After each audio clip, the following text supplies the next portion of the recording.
আসসালামু আলাইকুম। মুনিরা blog kitchen থেকে আমি মুনিরা বলছি। যেহেতু বসন্তকাল চলছে, এই সময়ে কিন্তু গাছের পাতাগুলো ঝরে যাবে আর কিছু কিছু গাছে নতুন ফুল গজাবে আর এই ফুলগুলো থেকে ফল হবে। প্রায় সব গাছে এই সিজনে যে গাছগুলোতে ফল হয় সবগুলো গাছে কিন্তু ফুল এসেছে।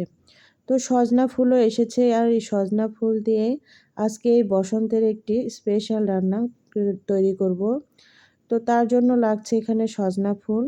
যদিও ফুলগুলো তেমন একটা সতেজ ছিল না, সকালবেলা কুড়ানো ফুল, এর জন্য এরকম। এখানে ভাড়া বাসা, যেহেতু গাছ থেকে ফুল উঠিয়ে রেসিপি তৈরি করা সম্ভব না, এর জন্য কুড়ানো ফুল দিয়েই এই রেসিপিটি তৈরি করেছিলাম।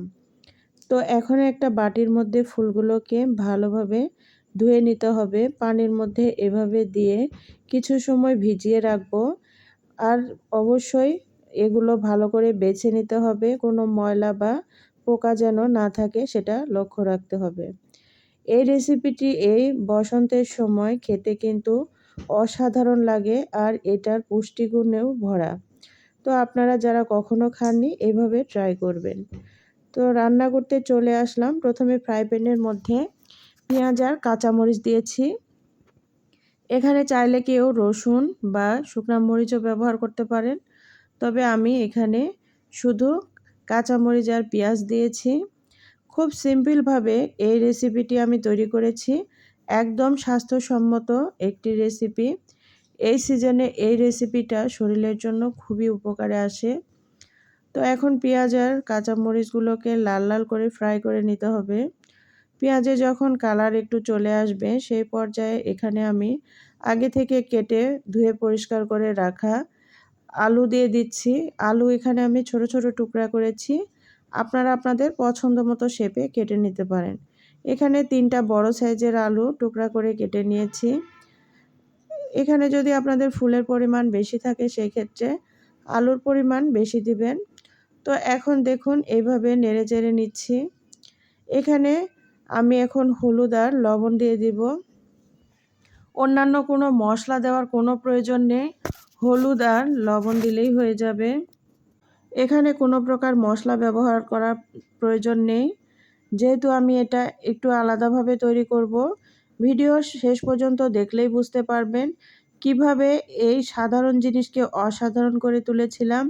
আর বিশ্বাস করেন এই রেসিপিটি যদি একবার তৈরি করে খেতে পারেন এত সুস্বাদু যে বলার মতো না। গরম গরম ভাতের সঙ্গে এটি যে একবার খাবে সে কখনো ভুলতে পারবে না এর স্বাদ। তো এখন এই যে লবণ আর হলুদ দিয়ে নিয়েছি, দিয়ে নেড়েচেড়ে ফ্রাই করে নিব।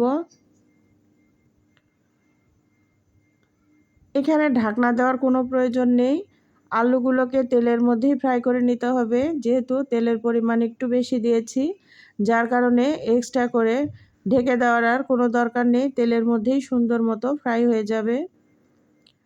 আলুগুলোকে এইভাবে নেড়েচেড়ে আমি সুন্দর করে লাল লাল করে ফ্রাই করে নিব।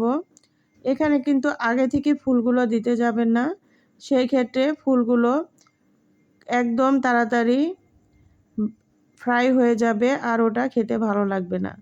আলুগুলো প্রায় সম্পূর্ণটাই ফ্রাই করে নিতে হবে।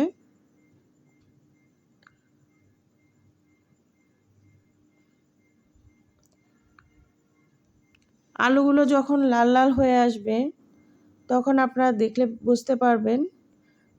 এই পর্যায়ে আমি এখন আগে থেকে পরিষ্কার করে ধুয়ে রাখা সজনা ফুলগুলো দিয়ে নিচ্ছি। ভিডিওর মাঝে বাহির থেকে শব্দ আসতে পারে, যেহেতু আমার রোডের পাশেই বাসা, প্লিজ ক্ষমা সুন্দর দৃষ্টিতে দেখবেন। তো এখন দেখুন ফুলগুলো দিয়ে আমি এভাবে নেড়েচেড়ে নিচ্ছি।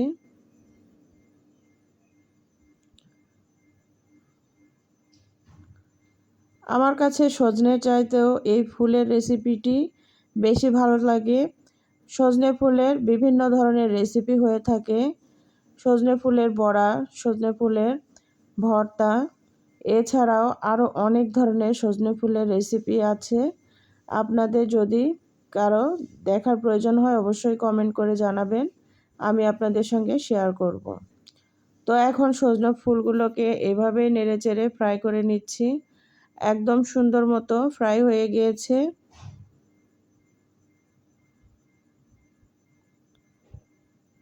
মাশাআল্লাহ, এরকম একটি রেসিপি যদি গরম গরম ভাতের সঙ্গে খেতে পারেন তাহলে বুঝতে পারবেন। তো দেখুন এখন আমি কি করছি, মাঝখানের অংশটা ফাঁকা করে নিচ্ছি। খুন্তির সাহায্যে এভাবে মাঝখানের অংশটা একটু ফাঁকা করে নিব। আর এখানে একটা উপকরণ ব্যবহার করব। এই উপকরণটার কারণে সজনে ফুলটা খেতে এত অসাধারণ ছিল। মাঝের অংশটা ফাঁকা করে এখন আমি এখানে একটা ডিম ভেঙে দিব। ডিমটা দেওয়ার পর এখানে আমি দুইটা উপকরণ ব্যবহার করব। একটা আমার স্পেশাল মশলা আমি তৈরি করে রেখেছিলাম, সেই মশলা, আর উপর দিয়ে কিছুটা ডিমের উপরে লবণ দিয়ে দিব।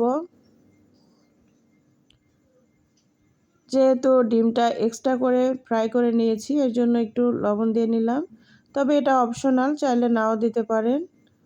তো এখানে ডিমটা কিন্তু সুন্দর মতো কুক হয়ে যাচ্ছে, দেখতেই পাচ্ছেন। এখন আমি সেই মশলাটা দিয়ে দিব। মশলাটা দিয়ে এখন এটাকে অনবরত নেড়েচেড়ে নিতে হবে।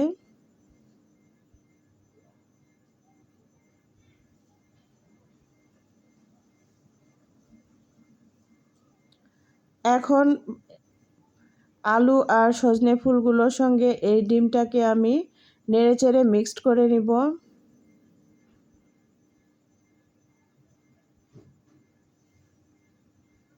সজনে ফুলের যত রেসিপি আছে তার মধ্যে এই সহজ রেসিপিটি একদম পারফেক্ট একটি রেসিপি, খুবই টেস্টি। ডিমগুলোকে আমি আবারও এভাবে একটু করে খুন্তির সাহায্যে ছোট ছোট করে নেওয়ার চেষ্টা করছি।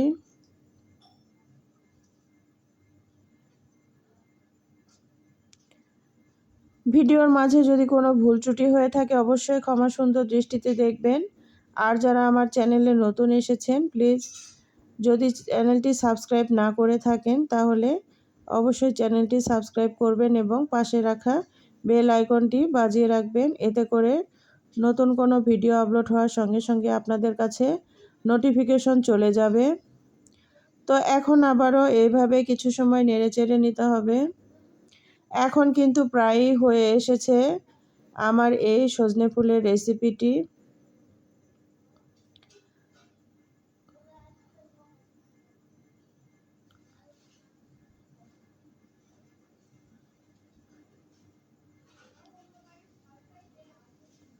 এই যে একদম রেডি। মাশাআল্লাহ, দেখতেও যেমন সুন্দর হয়েছে খেতেও কিন্তু অসাধারণ লাগবে। তো ভালো থাকবেন সবাই, আমার জন্য দোয়া করবেন আমি যেন আরও সুন্দর সুন্দর ভিডিও আপনাদের মাঝে নিয়ে আসতে পারি। ধন্যবাদ সবাইকে যারা এতক্ষণ আমার সঙ্গে থেকে সময় দিয়েছেন।